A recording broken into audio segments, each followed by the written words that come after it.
Ученые бьют тревогу. Резкое сокращение численности населения для большинства стран мира может иметь катастрофические последствия. Забудьте о перенаселении. Ученые официально подтвердили. Мы — последнее поколение растущего мира. Примерно в 2060 году человечество столкнется с тем, что нас станет меньше. Намного меньше. И этот процесс уже невозможно остановить. Почему богатые страны вымирают первыми? И что ждет планету, где стариков будет больше, чем детей? Давайте разбираться. Существуют разные демографические модели, задача которых — предсказать будущую численность населения на Земле и то, как она повлияет на развитие мировой цивилизации. Согласно некоторым оценкам, 12 миллиардов человек — это предельная нагрузка, которую может выдержать наша планета. К концу 21 века нас будет примерно от 9 до 10 миллиардов, но вполне возможно, что до демографического предела мы так и не дойдем. Потому что в 2060-е годы, скорее всего, произойдет слом тенденции. Рост населения не просто остановится, а начнет понемногу сокращаться. В такой модели 20 век в Европе считают эпохой демографического перехода, от высоких показателей рождаемости и смертности к низким. Богатство цивилизованного Запада создали не только колониальная политика и технологическое превосходство. С экономической точки зрения демографический переход оказался исключительно выгоден.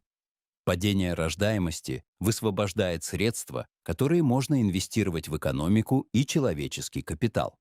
В результате этих процессов развитые страны Европы получили быстро стареющее население с хорошей пенсией и высоким уровнем жизни. Однако, судя по заявлениям европейских политиков, ресурсы для поддержания высоких стандартов социального государства в Европе исчерпываются. Кроме того, старение населения становится мировым трендом. К 2050 годам в странах, которые принято считать развивающимися, будет жить примерно 80% пожилого населения Земли. И эти люди будут конкурировать за ресурсы как с пожилыми людьми внутри своего поколения, так и с молодыми. При этом последние сами окажутся дефицитным ресурсом. Процент молодых людей в общечеловеческой популяции будет становиться все меньше, и их нехватка может стать еще одним глобальным вызовом, не меньше, чем изменение климата, эпидемии, проблема чистой воды и ядерная угроза. Дело в том, что для выполнения жизненно важной работы любому обществу необходимо определенное количество молодых людей, достигших совершеннолетия. Основной спектр общественно важных работ выполняется людьми не старше 65 лет. Молодежь — это движущая сила развития, которая создает новые идеи и реализует различного рода инновации.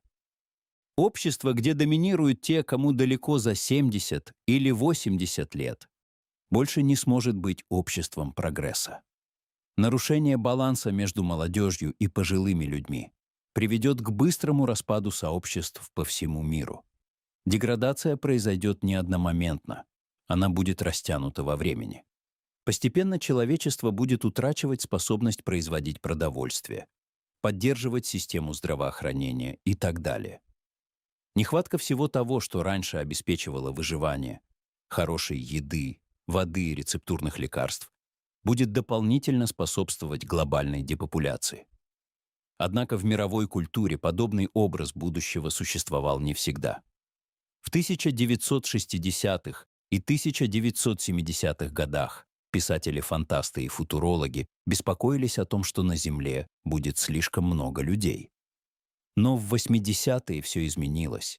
Впервые, пожалуй, предчувствие приближающейся демографической катастрофы выплеснулось на странице романа Курта Воннегута «Галапагосы», увидевшего свет в 1985 году. В нем рассказывается о будущем, в котором глобальная эпидемия сделала всех людей репродуктивного возраста бесплодными.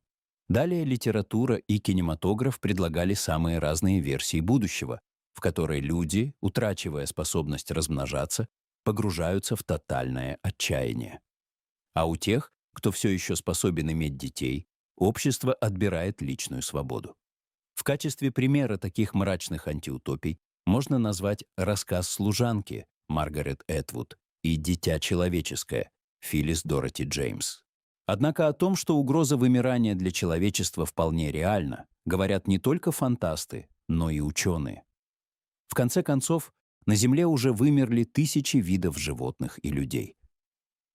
Можно вспомнить о тех же неандертальцах, которые появились примерно 400 тысяч лет назад, а 40 тысяч лет назад окончательно исчезли с лица Земли. Homo sapiens, который существует уже как минимум 200 тысяч лет, все ближе подходит к тому временному рубежу, который так и не смогли преодолеть его ближайшие родственники. Последние научные публикации на эту тему бьют тревогу. Падение рождаемости происходит быстрее, чем ожидалось, и даже в тех странах, которые считались демографически благополучными. Так, в 1970 году в Мексике в среднем на одну женщину приходилось 7 детей. К 2014 году — 2. В 2023 этот показатель составил всего 1,6. К середине нынешнего века эта ситуация станет нормой для большинства стран мира. Однако ни одно государство понятия не имеет, как реагировать на этот вызов. Ведь их экономики построены на представлении об устойчивом росте населения. Они попросту не готовы к спаду инноваций и производительности, а также нехватке трудоспособного населения, необходимого для поддержки растущего числа пожилых людей. В странах с низким уровнем рождаемости запускается крайне опасная цепная реакция. От ослабления военной мощи и политического влияния до сокращения инвестиций в новые технологии. При этом ученые вынуждены признать, ни одна политика по восстановлению рождаемости не сможет переломить негативную тенденцию. Поэтому ученые рекомендуют сосредоточиться не на падении рождаемости, а на обеспечении устойчивости.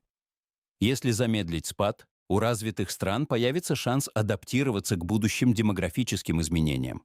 Например, стимулировать иммиграцию и не сбрасывать со счетов возможности пожилых людей, которые способны долго сохранять свою продуктивность.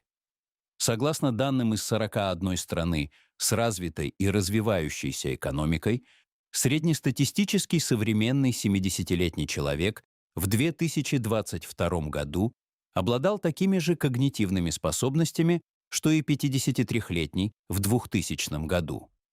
Однако у подобных стратегий есть слабое место. Они неминуемо столкнутся с социальным и политическим противодействием. Сегодня среднемировой коэффициент рождаемости, то есть число детей, которое в течение жизни рожает одна женщина, составляет 2,2. Но в некоторых странах он намного ниже среднего. Например, в Южной Корее он снизился с 4,5 в 1970 году до 0,75 в 2024. Пик численности населения в 52 миллиона человек страна прошла в 2020 году. Китай достиг пика в 1,4 миллиарда человек в 2022 году. Индия с 1,7 миллиарда подойдет к нему в начале 2060-х, США с 370 миллионами, примерно в 2080-м. Исключением из мирового тренда будет только Африка к югу от Сахары. К концу 21 века там будет рождаться более половины всех младенцев мира. А уже к середине века Нигерия станет третьей по численности населения страной в мире. Если говорить о населении мира в целом, то пик его роста будет достигнут в ближайшие от 30 до 60 лет. А далее нас ждет такое сокращение, которое последний раз человечество переживало в XIV веке во времена Черной смерти. Причем больше всего пострадают страны со средним уровнем дохода, такие как Куба, Колумбия и Турция, где падение рождаемости усугубляется ростом иммиграции в более богатые страны. Также усилится разрыв между большими городами и провинцией, которую будет стремительно покидать молодежь. Там будут закрываться школы, супермаркеты и больницы, что еще больше подтолкнет молодых людей к миграции. Как ни странно, но к снижению рождаемости приводит то, что принято считать социальным и нравственным прогрессом. В США, к примеру, рождаемость снизилась во многом из-за уменьшения числа незапланированных беременностей и родов в подростковом возрасте. Также свою роль сыграло снижение уровня домашнего насилия. Женщины, которые страдают от него, рожают детей примерно в 2 раза чаще, чем те, кто находится в здоровых отношениях. Это наглядно продемонстрировало исследование 2018 года, проведенное социологом Дженнифер Барбер. Во всем мире доступ к контрацепции помог отделить секс от деторождения. В итоге секс стал безопаснее, но заниматься им стало не так интересно. Социолог Элис Эванс установила, что в богатых странах молодежь вступает в отношения и занимается сексом все реже, потому что онлайн-развлечения вытесняют реальное общение. Не способствуют деторождению феминистские движения и женская эмансипация. Женщины предпочитают строить карьеру, становясь все более избирательными и требовательными к мужчинам. Кроме того, дети — это очень дорого.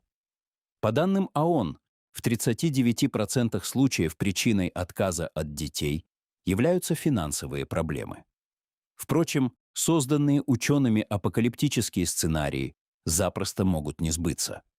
В середине XX века среднемировой коэффициент рождаемости равнялся 5. Это явление получило название «бэби-бум». В 1968 году книга «Демографическая бомба» вызвала настоящий переполох. Ее авторы Пол и Энн Эрлих утверждали, что перенаселение приведет к голоду и экологической катастрофе. С тех пор население почти удвоилось, с 5 до 8 миллиардов, однако катастрофы не произошло. Во-первых, благодаря прогрессу сельскохозяйственных и медицинских технологий. Во-вторых, в течение последних 50 лет рост населения замедляется. Возможно, что нынешнее падение рождаемости — это еще не приговор человечеству, а всего лишь специфическая фаза большого демографического цикла. Мы не знаем наверняка, но ясно одно. Мир будущего будет принадлежать не тем, у кого больше золота, а тем, у кого хватит смелости продолжать жизнь. Если вам понравился наш рассказ, ставьте лайк и подписывайтесь на канал, чтобы не пропустить новые захватывающие истории. Пишите свое мнение в комментариях и обязательно нажмите на колокольчик, чтобы первыми узнавать о выходе наших видео. Спасибо за просмотр и до встречи в новых выпусках.